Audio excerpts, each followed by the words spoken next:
I work as a night nurse in a hospital that has been around since the early 1900s. The place is old, and despite the renovations, you can still feel the history lingering in the air. The walls seem to whisper, and the floors creak even when no one is there. Some of the older staff tell stories of strange occurrences, phantom footsteps, lights flickering for no reason, and whispers in empty hallways. I never paid much attention to them. Until that night, I was assigned to the 4th floor, a section mostly reserved for long-term patients and the terminally ill. It was a quiet shift, the kind that makes you feel like time is standing still. The only sounds are the distant beeping of monitors and the occasional groan of an old air vent. Then, at exactly 3 a.m., something strange happened. Room 413's call light flickered on. That was impossible. Room 413 had been empty for weeks.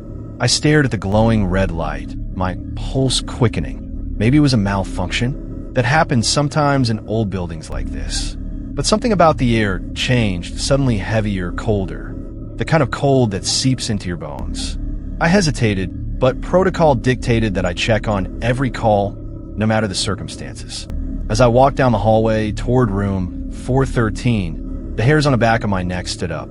The closer I got, the more I felt something watching me. The door was slightly ajar, though I was sure it had been shut earlier. I reached out with a trembling hand and slowly pushed it open. The room was dark, but the faint green glow of the emergency exit sign cast eerie shadows. The bed was empty, but the sheets were disheveled, as if someone had just been there. The air was thick with the scent of antiseptic, mixed with something else, something metallic like blood. My breath came in shallow gasps as I took a cautious step inside. Then I saw him. A man stood in the far corner of the room. He was gaunt, his skin stretched tightly over his bones, almost translucent. His eyes were hollow but locked onto mine with an intensity that sent ice through my veins. I wanted to turn and run, but I was frozen in place, my body betraying me. He took one slow step forward.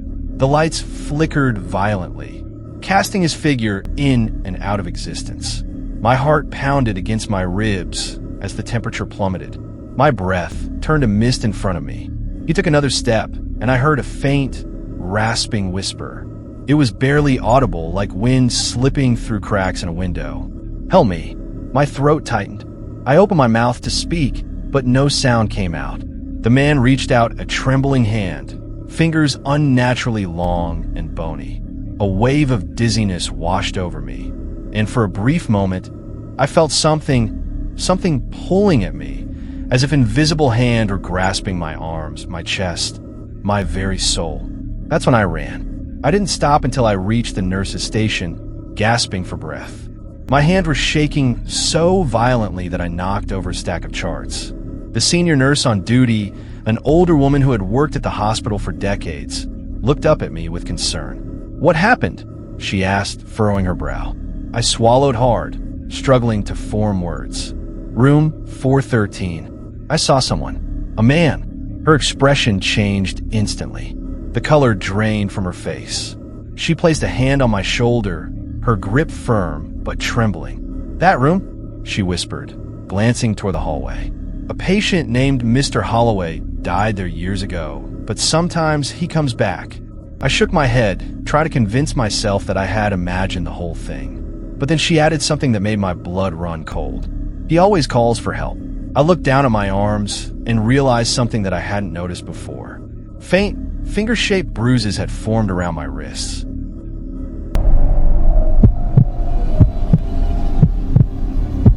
I was a medical intern working late shifts in an old hospital on the outskirts of town.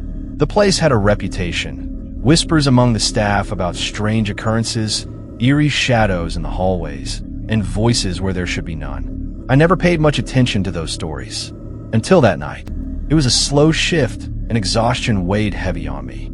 I decided to grab a coffee from the vending machine on the basement floor. Normally, I took the stairs, but fatigue won over, and I opted for the elevator instead. Big mistake. The elevator doors slid open with a soft chime, and I stepped in. Just as the door started to close, I heard it, a voice barely above a whisper. "Wait." I turned around quickly. The hallway was empty. A shiver crawled down my spine, but I shook it off. It had to be my imagination. The doors closed, and the elevator began its descent.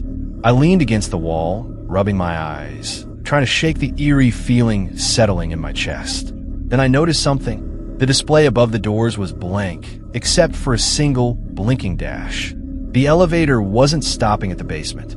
It kept going and going. The hum of the machinery changed pitch, becoming strained, unnatural. The lights flickered violently, casting shifting shadows against the steel walls.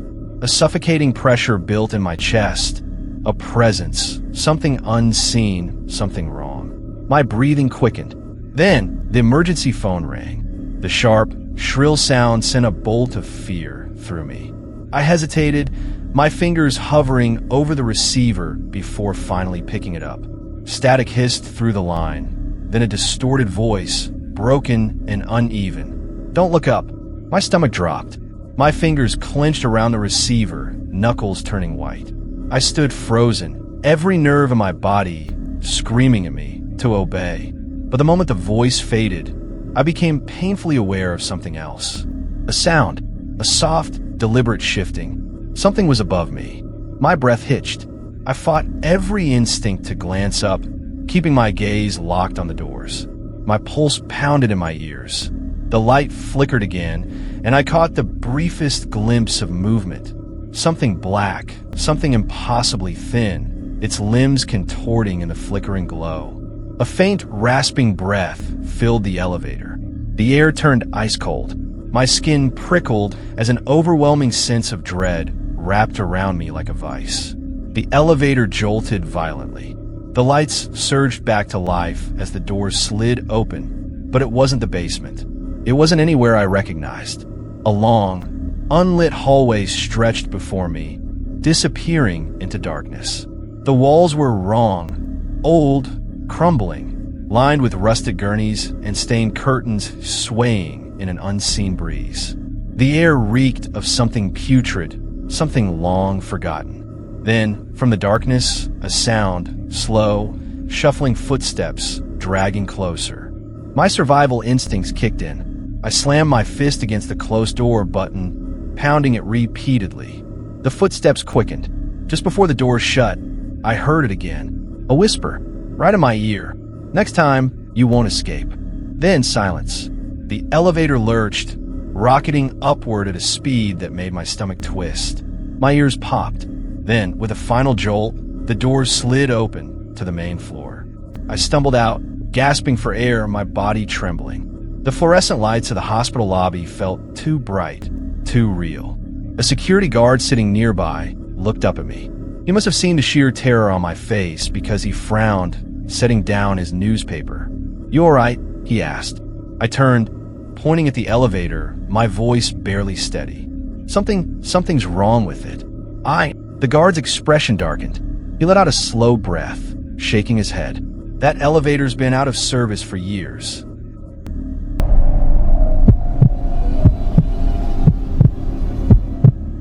I was a janitor at a small hospital, mostly working the night shift. The job was quiet for the most part, and I liked it that way. The stillness of the empty halls, the rhythmic hum of the fluorescent lights, it had a certain peace to it. That is, until I started noticing something odd. Every night at exactly 2:17 a.m., I would hear the faint sound of soft crying coming from the pediatric ward. At first, I thought nothing of it. Hospitals can be eerie places, especially at night. Maybe it was a restless child, a patient unable to sleep. But after a few nights, I started paying closer attention. All the rooms in the pediatric ward were empty. Yet, the crying continued.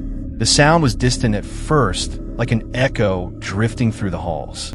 But each night, it seemed to get louder, closer. Finally, curiosity and a growing sense of unease got the best of me. I decided to investigate. I followed the sound to room 203. The door was slightly ajar, and through the narrow gap, I could see a small figure sitting on one of the beds.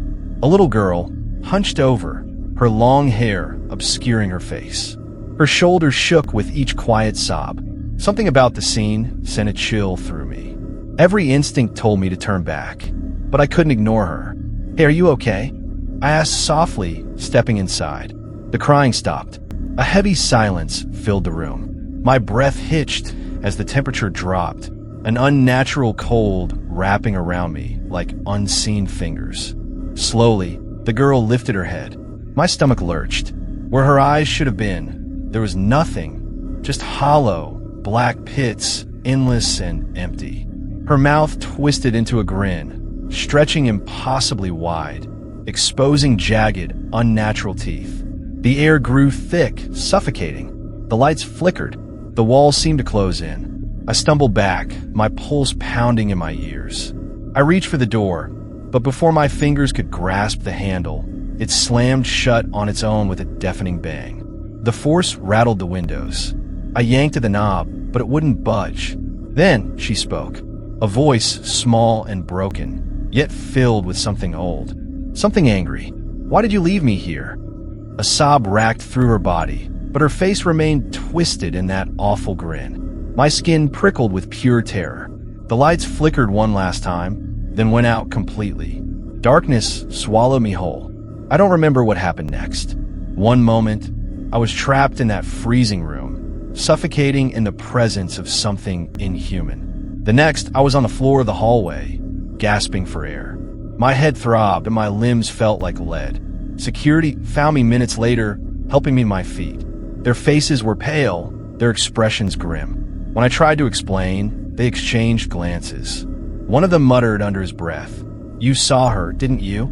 I swallowed hard, my throat dry. "Who?" The guard hesitated, then sighed. "That girl. She died in room 203 20 years ago. Her parents left her here and never came back.